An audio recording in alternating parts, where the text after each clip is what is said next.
We are representing the Tulsa World Scene section. My name is Jim Watts, and I'm here with Jimmy Tramel. And between the two of us, we cover the waterfront of all things cultural, from highbrow to low. So our big Sunday feature is actually written by somebody else and deals with beer. So look for that. Tom Gilbert, and I believe it's females and beer, alcohol, right? Women behind the breweries in local breweries. So yeah, it's comprehensive from what I understand. So Tom does know his beer. So, but there are other things going on. What's been occupying your mind, Jimmy? Well, we have giant monkeys, giant lizards, and giant turtles. So it just depends on which giant critter you want to get into. But in Friday's section of Scene in the Tulsa World, we've got kind of in boxing, they have this thing called the tell of the tape, where you weigh the advantages of each fighter and figure out who should win the fight. We have one of these for Godzilla. I didn't want to get the billing wrong. Godzilla versus Kong, not Kong versus Godzilla. The new movie Godzilla versus Kong is out March 31st in theaters and HBO Max. And we kind of dive into this and say different categories, who has the advantage historically, King Kong or Godzilla. And hopefully it's fun for people to read and figure out who they want to win. On social media, I posted the question, are you on Team Kong or Team Godzilla? And 60% King Kong. I don't know where you are you a Godzilla man or a Kong man? I don't know. To be honest with you, the thought has never crossed my mind. But probably I would go with Kong, because I don't know, he's more of the tragic hero, I would think, than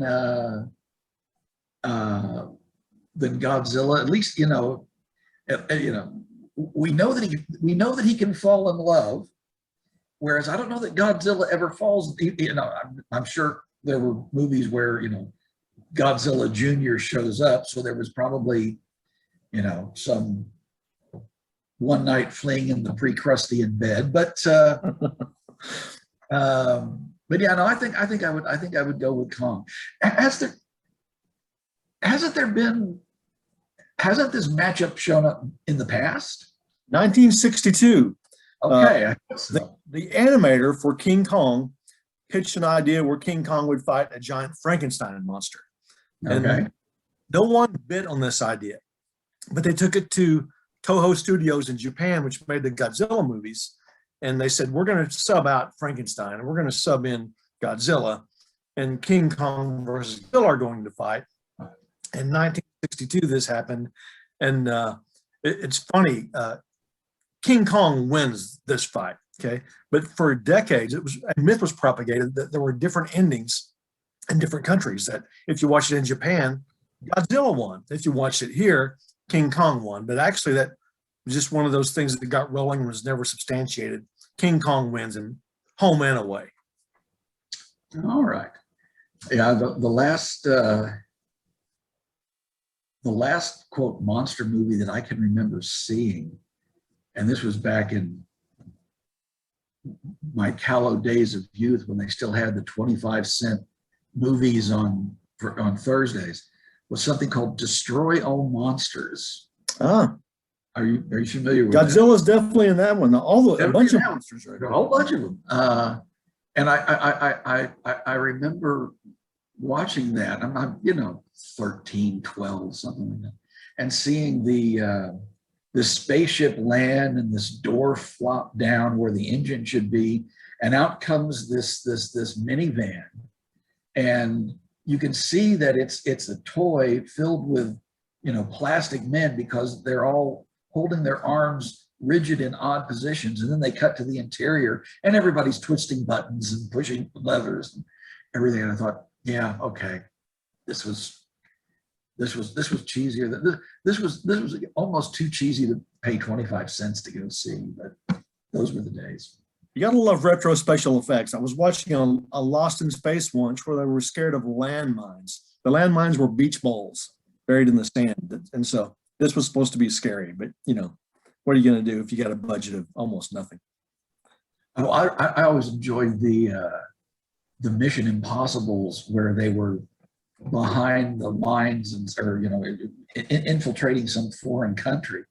And I remember that they would have these computers and they would literally have labels literally like computer ski, and to try to make it quote seem Russian or something. It was just hilarious. But anyway, the turtles, in addition to the giant lizard and the giant gorilla, Tulsa Pop Kids has a fleet of vehicles that are supposed to like inspire kids, get them excited about reading.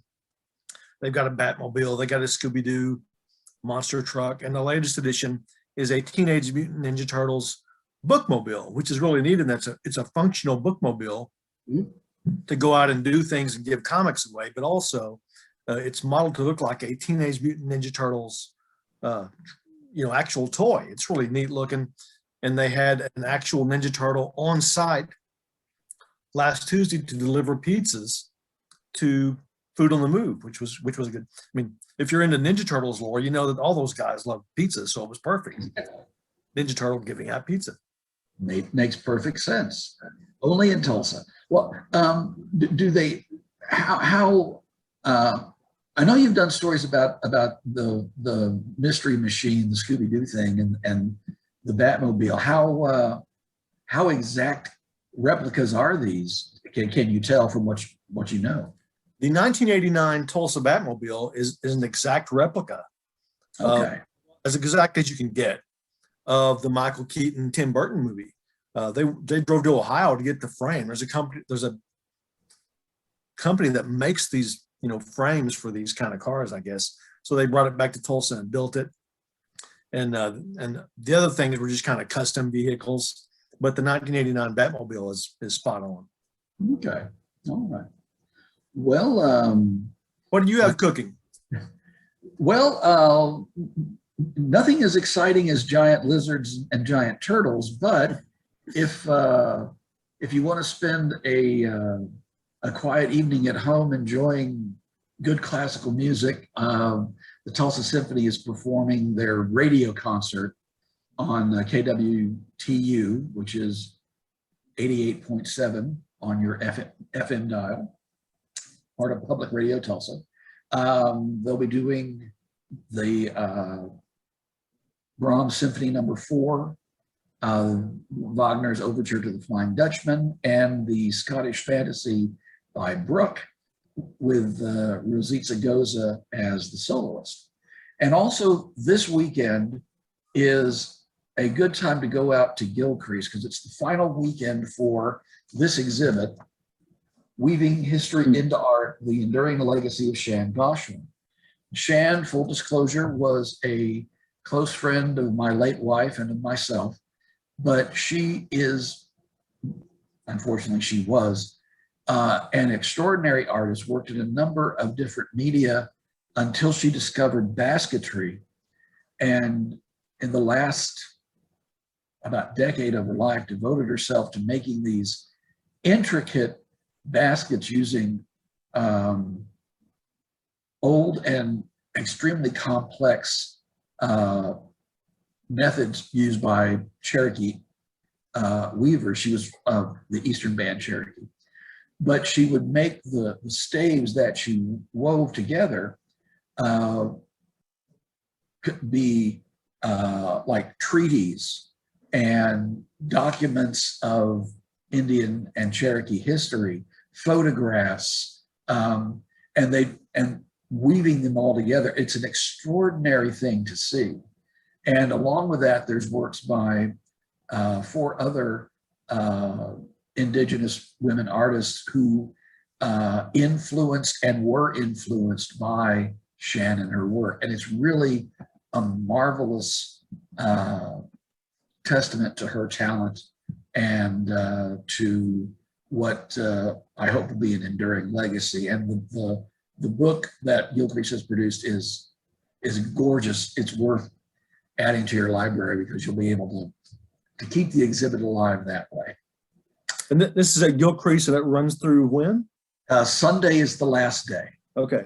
So you need to go to gilcrease.org and reserve times because they observe social distancing and try to keep it so that people feel comfortable going through the exhibit. And also on display is excuse me, an exhibit by Tulsa photographers called Assignment Tulsa, where they spent about 6 months going around the city and shooting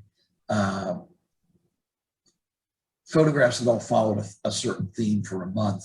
And the best of those make up this exhibit. It's got some really nice work in it as well. So, well, that sounds like we've given you at least a few things to think about for this weekend. If you have made it to the end, thank you for watching. We'll probably do this again next week. So for myself and for Jimmy Tramel with the Tulsa World, take care, and perhaps we will gladly see you later. Bye-bye.